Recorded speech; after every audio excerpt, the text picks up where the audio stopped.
Il était une fois une personne nommée Anna qui avait traversé une période sombre de dépression. Elle se sentait seule, sans espoir et ne savait pas comment retrouver la joie de vivre. Un jour, Anna a rencontré un vieil homme sage qui lui a raconté l'histoire d'une fleur magique. Il lui a dit que quelque part au cœur d'une forêt lointaine, il existait une fleur exceptionnelle appelée sérénité. Cette fleur avait le pouvoir de guérir les cœurs brisés et d'apporter la paix intérieure à ceux qui la trouvent. Le vieil homme a expliqué à Anna que pour trouver cette fleur, elle devait entreprendre un voyage intérieur, un voyage de découverte de soi et de guérison. Inspirée par cette histoire, Anna a commencé à réfléchir sur sa propre vie. Elle a cherché à identifier les pensées négatives qui l'avaient habitée pendant si longtemps et a commencé à remplacer ces pensées par des pensées positives. Elle a également commencé à pratiquer la méditation et le yoga pour calmer son esprit et apaiser son cœur. Au fil du temps, Anna a lentement commencé à retrouver son équilibre intérieur. Elle a appris à s'accepter telle qu'elle était, avec ses forces et avec ses faiblesses. Elle a également commencé à se connecter avec d'autres personnes, à partager ses expériences et à écouter les leurs. Un jour, lors d'une promenade en forêt, Anna est tombée sur une magnifique fleur d'un bleu éclatant. Elle a su instinctivement que c'était la fleur sérénité dont lui avait parlé le vieil homme. En la contemplant, elle a ressenti une paix profonde et a réalisé qu'elle avait trouvé sa propre sérénité intérieure. Mais qui est Anna? Anna est une personne en proie à la dépression et au désespoir. Imaginez-vous dans un état émotionnel où chaque jour est une lutte, où la tristesse et le désespoir semblent envelopper chaque aspect de votre vie. C'est un endroit sombre, n'est-ce pas? C'est un endroit où beaucoup de gens se retrouvent et il est important de reconnaître que c'est une lutte réelle. La dépression n'est pas simplement se sentir un peu triste. Non, c'est un état mental qui peut engloutir toute la lumière et l'espoir que vous avez en vous, que nous avons en nous. Cela peut affecter nos relations, notre travail, nos rêves et notre vision de l'avenir. Le désespoir, c'est comme être piégé dans un tunnel sans fin, où la lumière semble inaccessible. Se sentir que rien ne s'améliorera, que la vie ne vaut pas la peine d'être vécue. Si vous vous reconnaissez dans cette description, je veux que vous sachiez que vous n'êtes pas seul. Il y a de l'espoir, il y a de l'aide disponible. Vous méritez de trouver la paix et le bonheur, et il existe des moyens de surmonter ces sentiments. N'oubliez pas que chercher de l'aide n'est pas un signe de faiblesse, mais de force. Vous méritez d'être soutenu et d'être guéri, de trouver la guérison. Vous n'êtes pas seul dans cette lutte, et ensemble, nous pouvons trouver un chemin vers la lumière. Restez fort, restez positif et n'oubliez pas que chaque jour est une opportunité de croissance et une opportunité de guérison.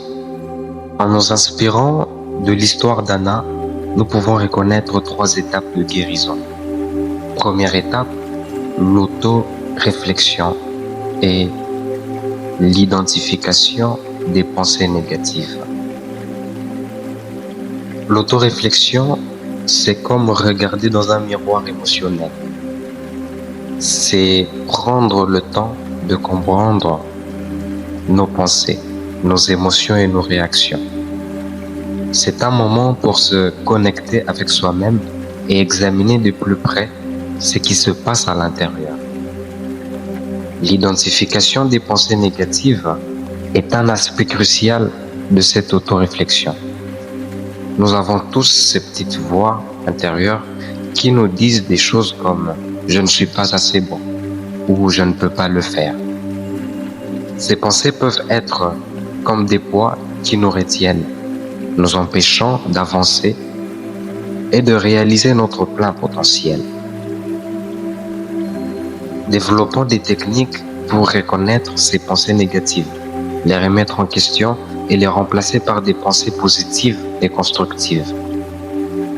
C'est un processus puissant qui peut transformer la façon dont nous voyons le monde et comment nous nous voyons nous-mêmes.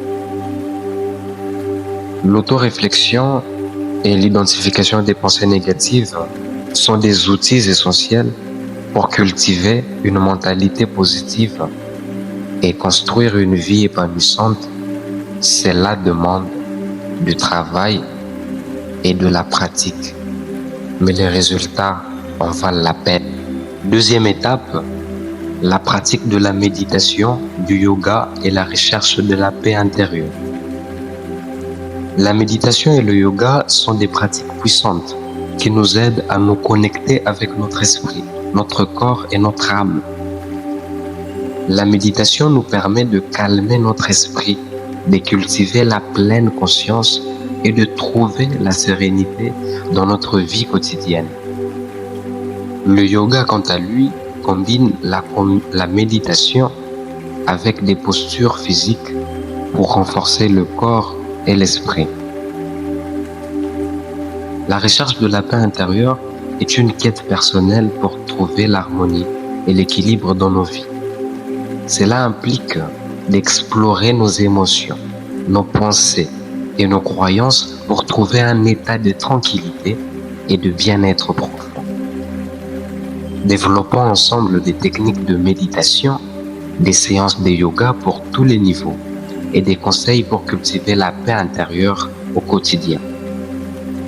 Nous abordons des sujets tels que la gestion du stress, la gestion de l'anxiété et la recherche d'un équilibre émotionnel. Créons ces habitudes-là. La pratique de la méditation, du yoga et la recherche de la paix intérieure sont des moyens puissants pour cultiver une vie épanouissante et équilibrée. Cela demande de la patience et de la pratique, mais les bénéfices pour notre bien-être global sont incommensurables. Troisième étape, l'importance de la connexion avec les autres et du partage des expériences. La connexion avec les autres est une part essentielle de notre voyage personnel. Nous sommes des êtres sociaux et le fait de partager nos expériences, nos défis et nos réussites avec d'autres personnes peut enrichir nos vies de manière significative. J'encourage la création de communautés bienveillantes où chacun peut se sentir soutenu, compris et inspiré. Nous explorons ensemble des conseils pour renforcer nos relations, développer notre empathie et apprendre à communiquer de manière authentique.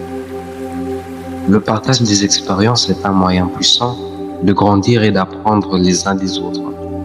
En partageant nos histoires, nos luttes et nos triomphes, nous créons des liens qui nous aident à avancer sur notre chemin de développement personnel. La leçon morale de cette histoire est que même dans les moments les plus sombres, il est possible de trouver la lumière intérieure. En se tournant vers l'autoréflexion, la pratique de la gratitude et la recherche de la paix intérieure, on peut surmonter la dépression et retrouver la joie de vivre. La force de guérison réside souvent en nous-mêmes et en cherchant à cultiver des pensées positives et des émotions saines. On peut trouver la sérénité même dans les moments les plus difficiles. Je vous encourage à réfléchir à vos propres expériences et à chercher la sérénité intérieure dans votre vie quotidienne. N'oubliez pas de partager vos réflexions dans les commentaires ci-dessous. À très bientôt.